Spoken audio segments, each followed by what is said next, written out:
Are you in or are you out? I'm thinking about it. Mark, are you in or are you out? Thinking. Are you in or you're out? Thinking. Oh my God. Travis, you have two offers on the table, and those offers will soon be gone. The beauty of a show like Shark Tank is that sometimes you get to see people get the deals that make their dreams come true, and then those dreams take off big time. Join me as I show you some of the most successful pitches in Shark Tank history. Just a reminder about our new giveaway. We're giving away the new iPad Pro or the new iMac Pro. The choice is yours. All you have to do is watch the full video. Leave a like, comment the keyword hidden in the video, and make sure you're subscribed. It's that simple. 8. Reader rest. What's the old saying? You don't get a second chance at first impressions. Well, for Shark Tank, that's true. But for Rick Hopper, he knew how to turn what seemed to be embarrassment via a fall into a lucrative deal. For when he came onto Shark Tank, he walked through the doors and took a spill, stunning the Sharks, the host, when he did. But what he revealed was that this was actually a product demonstration for his item, the Reader Rest. This was an item that would allow a person to fasten an item such as their glasses to any part of their body without the fear of the glasses falling off the person and thus not getting damaged outside of direct contact.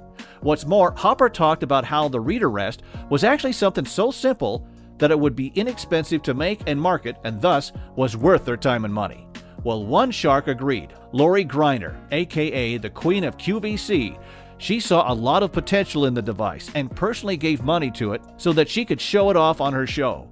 She gave him $150,000 to invest in his product and guarantee TV airtime on her show on QVC. And because of her endorsement, the Reader Rest is a continually bestseller on QVC, and since 2012, he's had over $8 million in sales. Now, some will point out that Greiner does own 2/3 of the company now because of the deal she made with Hopper. But that actually adds to the success, as she's putting all she has into making sure it's a hit over and over again. What I did was I started bending paper clips into different shapes. Paper clips bent into different shapes, and epoxied them to magnets, put a piece of metal under my shirt, and I was in business. 7. Wicked Good Cupcakes. You'd be surprised how many food items are brought onto Shark Tank. But when the mother-daughter team of Danielle and Tracy took the stage, they wanted to prove that they were more than just cooks.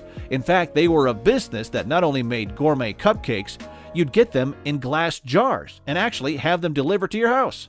An interesting idea for sure, especially since they already had a bakery called Wicked Good Cupcakes. But as they were making the cupcakes, they tried to think of a way to expand, and this was the result, and thus they went on to Shark Tank. But I don't think even they expected the deal they got, because business genius Kevin O'Leary decided to not accept their deal of having 20% ownership in the company.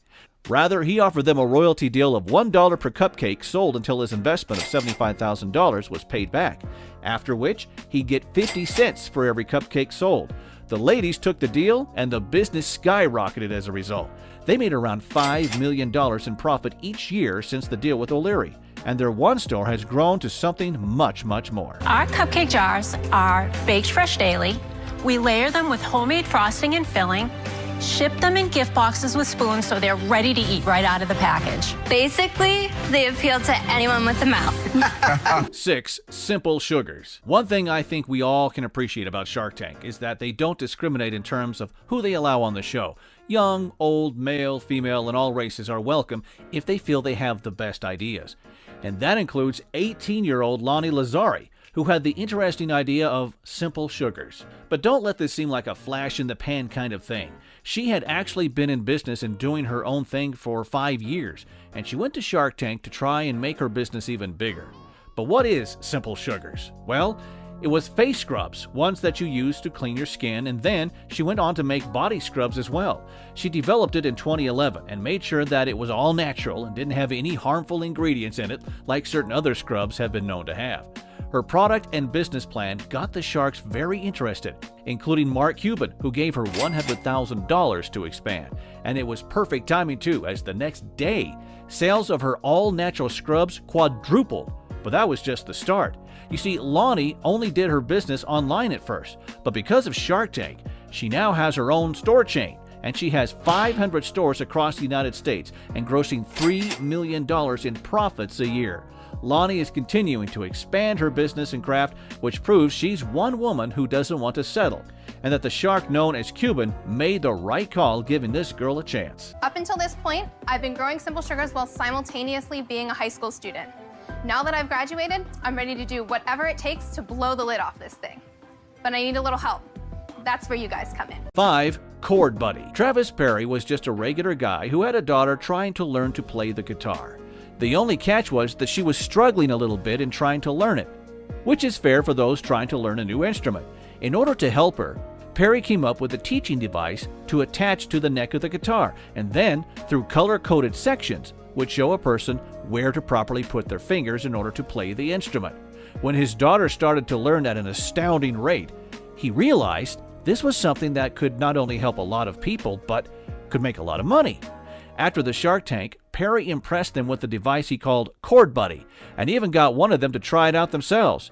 He also noted that by himself, he already got $150,000 in sales. This was enough for shark Robert Herjavec to dive in with an investment of $175,000 for a meager 20% equity. Oh, but the good news didn't stop there. John Rich of the legendary country duo Big and Rich actually helped promote the guitar learning device as the official spokesperson. And now the Chord Buddy brings in $2 million annually. How many do you think you can sell this year, Travis? Well, and the only reason I hesitate, the largest retail chain in the country is giving us a PO in 2 weeks. Have you guesstimated what their sell-through is going to be? They've told us 50 per store. How many doors do they have? They have 5,000 stores. Who is it? Sam's.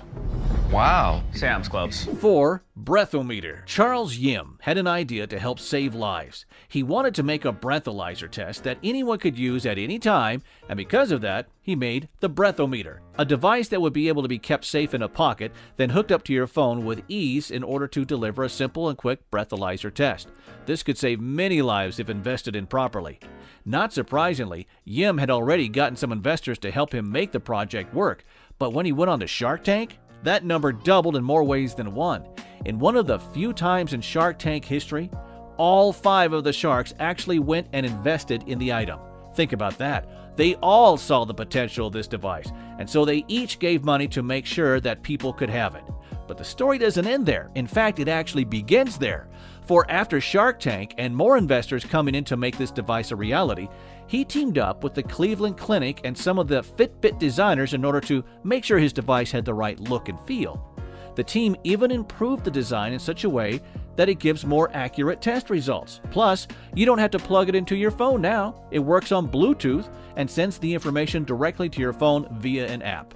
By the end of 2014, the Breathometer had boomed to $10 million in sales, and it's said to have doubled since then.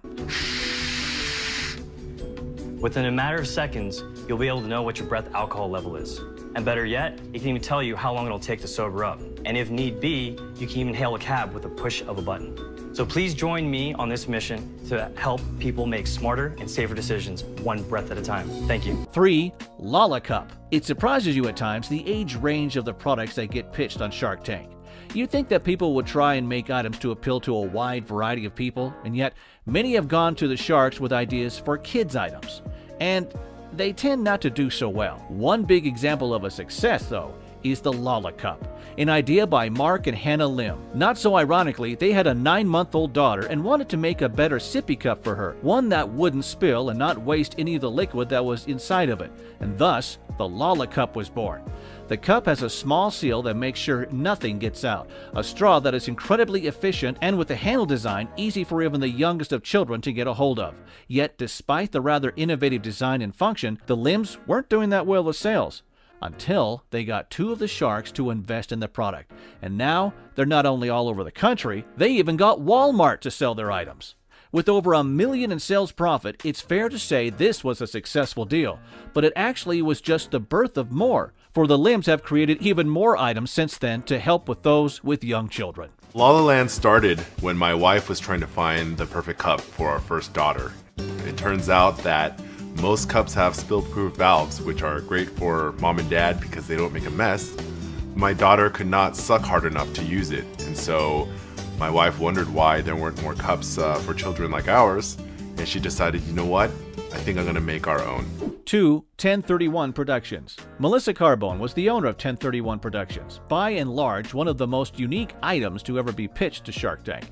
You see, her company did live-action horror events, which is actually very popular in the United States, year-round even, but she had a major problem. Though her cast was great and her makeup and costumes and sets were fantastic, she didn't have the budget to expand her craft to the extent that she knew she could do. So she made a pitch to the Sharks, and after scaring them up with her team, Mark Cuban stepped up in a big way to help her. By that I mean he invested $2 million in her company, the biggest offer in Shark Tank history at the time. He truly believed in her events, but more than that, his own contacts and reach within the entertainment industry allowed him to go and extend her reach into regards to who can buy tickets. He got her a deal with Live Nation for ticket distribution, and her customer base grew to over 400,000 people in a hurry. By the end of 2015, her production studio was making over $5 million a year, and though Cuban technically hasn't gotten all his money back, it's only a matter of time at this rate, and Carbone will be using her new funds to expand her productions even more, no doubt. Just when you think terror is over, think again. He likes you. Don't eyeball me. I will kick your tush back to Texas. Mark, get him. Number 1. Tipsy Elves. Have you ever gone to an ugly sweater party around the Christmas season? Well, Evan Mendelsohn and Rick Morton clearly have, and they like the idea of making and selling their own versions of the ugly sweaters and beyond.